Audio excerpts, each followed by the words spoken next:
उन्हें यहाँ पहुंचाया जाएगा। क्या समय तय किया गया है, कितने बजे वो यहाँ पहुंचेंगे, क्या इस बात की जानकारी साझा की गई है या फिर सुरक्षा के हवाले से इसे भी गुप्त रखा गया है? देखिए, तकरीबन 9 से 9:30 बजे के बीच में राशिद इंजीनियर जो हैं उनको यहाँ से लेकर दिल्ली पुलिस की टीम यहाँ से रवाना होगी। और सुरक्षा व्यवस्था की अगर बात करें तो सुरक्षा व्यवस्था काफी चाक चौबंद होगी।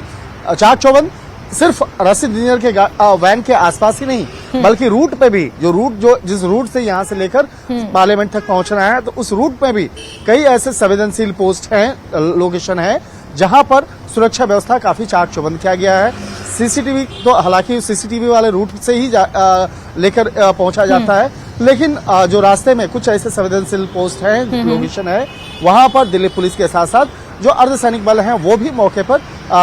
तैनात किए गए हैं। लेकिन यहाँ पर बात करें तो जिस तरह से शपथ ग्रहण कार्यक्रम होगा, संसद में होगा, और शपथ ग्रहण के बाद फिर उसी सुरक्षित तरीके से फिर उनको यहाँ पे लाना होगा। यानी कि कहा जा सकता है कि 2 घंटे का वक्त जरूर मिला है, लेकिन 2 घंटे के अंदर में जब तक वो शपथ ग्रहण कार्यक्रम होगा, जब तक वो कार्रवाई चलती रहेगी, तो उस दौरान भी सुरक्षा व्यवस्था के साथ में तमाम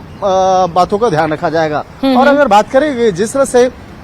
तिहाड़ जेल की अगर बात करें तो गेट नंबर 3 है, इसी गेट से लेकर उनको निकाला जाएगा और निकालने के बाद सीधे यहाँ से संसद भवन की ओर रुख किया जाएगा। और अगर एनआईए इन्वेस्टिगेशन की बात करें, राशिद इंजीनियर को जब साल 2017 में सबसे पहले गिरफ्तार किया गया था, उस वक्त में जब मामला सामने आया था, और उस वक्त में जिस तरह से आतंकी संगठन लश्कर तैयबा के जो चीफ हैं उसके संस्थापक के साथ में जिस तरह से कनेक्शन निकल के सामने आया था, इसके साथ ही इस मामले में यासीन मलिक की भूमिका, और जो कश्मीर के एक बहुत चर्चित कारोबारी रहे, बिजनेसमैन रहे, जहूर वाटाली, उसके साथ में किस तरह से राशिद इंजीनियर का नाम सामने आया था, तो उसके बाद ही उस मामले में इन्वेस्टिगेशन के बाद राशिद इंजीनियर को गिरफ्तार किया गया था। और इसकी गिरफ्तारी के बाद हालांकि कश्मीर में काफी चर्चा हुआ था इस मसले को लेकर। कश्मीर की जो राजनीतिक गलियारे हैं वहां पर काफी चर्चा हुई थी, लेकिन उस वक्त में कई अन्य लोगों की गिरफ्तारियां हुई थी और उसके बाद वो मामला काफी समय तक चर्चा का केंद्र में रहा था। लेकिन राशिद इंजीनियर जिस तरह से जेल में रहने के दौरान वो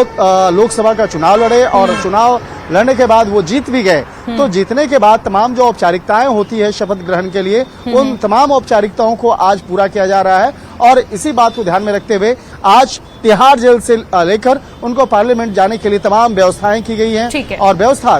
बेहद चाक चौबंद व्यवस्था है। और इस बात का भी खास ख्याल रखा जाएगा कि जब उनका वाहन को लेकर साथ में जब यहाँ पर दिल्ली पुलिस की टीम यहाँ से रवाना होगी, तो उनके बीच में माने कि जो उनकी बस होगी, बस के साथ में जो उनकी स्कॉर्पियो होगी, उसके बीच में कोई दूसरा वाहन नहीं होगा। और इसके साथ ही ट्रैफिक क्लियरेंस कराते हुए, जो रूट की जानकारी देते हुए सीधे पार्लियामेंट में लेकर जाएंगे, और पार्लियामेंट के अंदर में वहां पर जो भी औपचारिकताएं हैं, ठीक है शंकर, जो भी औपचारिकताएं हैं वहां पर पूरी होंगी। खुर्रम, आपसे जानना चाहेंगे एज अ लॉ मेकर, क्योंकि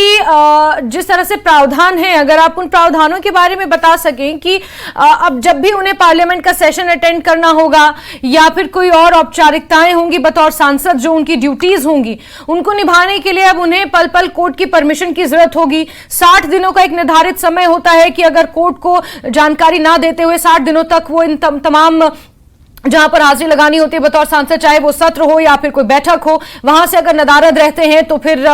कहीं ना कहीं उनकी सीट पर भी सवाल खड़े हो जाते हैं। और इस तरह की जो तमाम औपचारिकताएं हैं उसको लेकर अब आगे किस तरह से बढ़ा जाएगा? हालांकि बारामूला का प्रतिनिधित्व तो वो कर रहे हैं संसद में, पार्लियामेंट में, लेकिन ये इतना आसान इंजीनियर रशीद के लिए नहीं रहने वाला है। उनके ऊपर जिस तरीके का केस है और खासतौर से टेरर फंडिंग और जो पूरा इशू है लश्कर तैयबा, यासीन मलिक और ये तमाम जो हाफिज सईद, ये तमाम जो नाम इस केस से जुड़े हुए हैं, और एनआईए क्योंकि इस मामले की जांच कर रही है, तो एनआईए की तरफ से हरी झंडी मिलना और खासतौर से सेशन में जब भी वो आएंगे तो उनको अदालत से परमिशन लेनी होगी और उस पर एनआईए ज़रूर अपना जो है पक्ष रखेगा। तो कहीं ना कहीं उनकी जो लड़ाई है, उनकी जो नुमाइंदगी का सवाल है, वो भले ही अब आज पूरे तौर से हल्फ बर्दारी उनकी हो जाए और वो एमपी हो जाए और बाज़ाब्ता तौर पर उनको तमाम सहूलियात मिलने लगे, लेकिन सेशन में आना और वहाँ पर नुमाइंदगी करना उनके लिए इतना आसान नहीं होगा। जिस तरीके से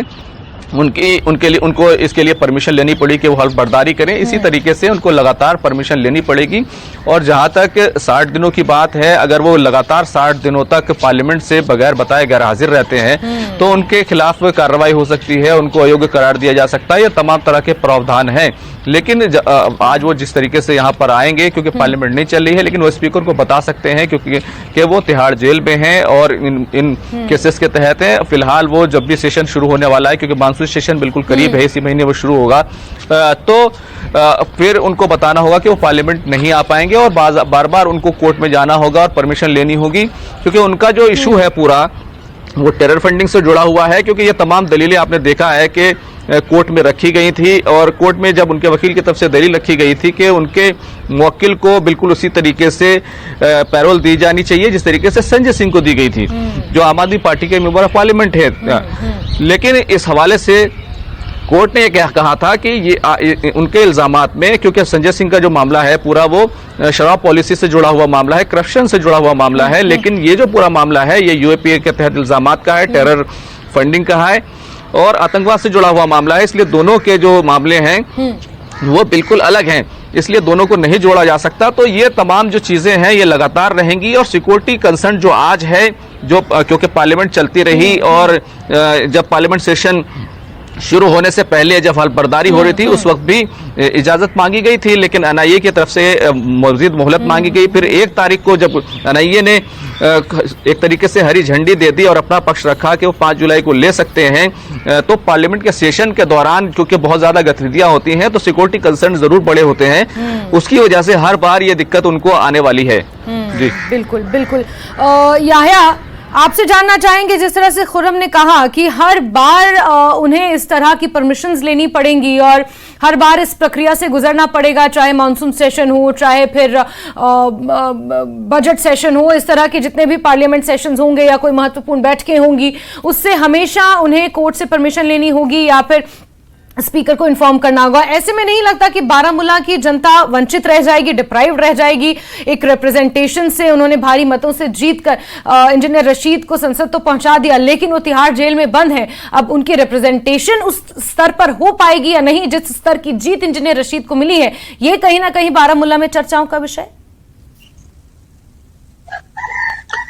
जी जास्मीन, ये एक बड़ी बात है कि जिस तरह हमने पहले भी कहा कि उन्होंने कहा कि उनके जो लोग हैं, खासतौर पर जो उनके वकला हैं, उन्होंने कहा कि फिलहाल उन्हें अबूरी जमानत मिल गई है, लेकिन वो कोशिश करेंगे उनकी मुकम्मल रिहाई के लिए वो कोर्ट के तरफ जो है कोर्ट का दरवाजा खटखटाएंगे ताकि उन्हें मुकम्मल रिहाई मिल सके, ताकि जिस तरह लोगों ने उनके हक में वोट दिया है वो उनकी रहनुमाई करे, वो उनका काम करे। उसके लिए लोग चाहते हैं कि वो होना चाहिए क्योंकि उससे मुकम्मल रिहाई मिलनी चाहिए। लेकिन जहां तक उनकी फैमिली जो उनके जो बेटे हैं या उनके जो भाई हैं उनसे हमने बात की, उन्होंने कहा कि अब फिलहाल जो है उन्हें एक राहत मिली है कि उन्हें पेरोल पे छोड़ा जा रहा है 2 घंटे के लिए, लेकिन वो कोशिश करेंगे कि मुकम्मल रिहाई के लिए, ताकि आने वाले वक्त में जो है वो इस शुमाली कश्मीर के लोगों की जो है रहनुमाई कर सकते हैं, क्योंकि जिसलिए लोगों ने वोट का इस्तेमाल किया है ताकि डेवलपमेंट हो, उन्होंने उस तरीके से चाहा है। लेकिन फिलहाल जो है एक राहत यही है कि फिलहाल उन्हें MP बनने जा रहा है, वो अलबरदारी तकरीब में शामिल होगा। उसके बाद उनका साफ कहना है कि वो कोशिश करेंगे कि दोबारा जो है उन्हें मुल्क के इस आईन पर या मुल्क के कानून या मुल्क के अदलिया पर उन्हें भरोसा है। जिस तरह उन्होंने लगातार कहा है कि हम इस जमहूरियत के जश्न जो है लोगों ने शमूलियत की, लेकिन वो चाहते हैं कि अब की बार जिस तरह NIA ने उन्हें राहत दी तो उन्हें लग रहा है कि एक बार फिर से जो है अदलिया उन्हें राहत देगी और उनके लिए मुकम्मल जो है रिहाई का इंतजाम होगा। वो कह रहे हैं कि हम कोर्ट का दरवाजा खटखटाएंगे, उस कोशिश में वो लगे हैं। उन्होंने कहा कि अभी तक हमने कभी मुकम्मल रिहाई के लिए कोई दरखास्त नहीं दी थी, बल्कि फिलहाल हमने सिर्फ पहले जब उनका जो यहाँ पर वोट जिस दिन यहाँ पर इलेक्शन जारी थे उस दिन वो चाहते थे कि वो यहाँ पर शरीक हो। उस दिन उन्होंने कहा था कि फिलहाल उसे छोड़ दिया जाए अबूरी जमानत पर ताकि वो कैंपेनिंग में हिस्सा ले। और दोबारा उन्होंने कहा कि जब MP बनने का जो है हलबरदारी का उसके लिए उन्होंने कोर्ट का रुजू किया, लेकिन अब वो चाहते हैं कि वो मुकम्मल आजादी, मुकम्मल इसकी रिहाई के लिए जो है कोर्ट का रुजू करेंगे ताकि जो शुमाली कश्मीर में लोगों ने जिस हक में वोट दिया है वो उनकी निगरानी, वो उनकी रहनुमाई कर सके। जी ठीक है याह्या, आप नजर बना के रखिए क्योंकि शपथ ग्रहण के दौरान बारामूला में किस तरह का माहौल होगा आपसे जानेंगे। खुर्रम, आप भी नजर बना के रखें। शंकर, आपसे भी जुड़ेंगे जब तिहाड़ जेल से उन्हें निकाला जाएगा, आपसे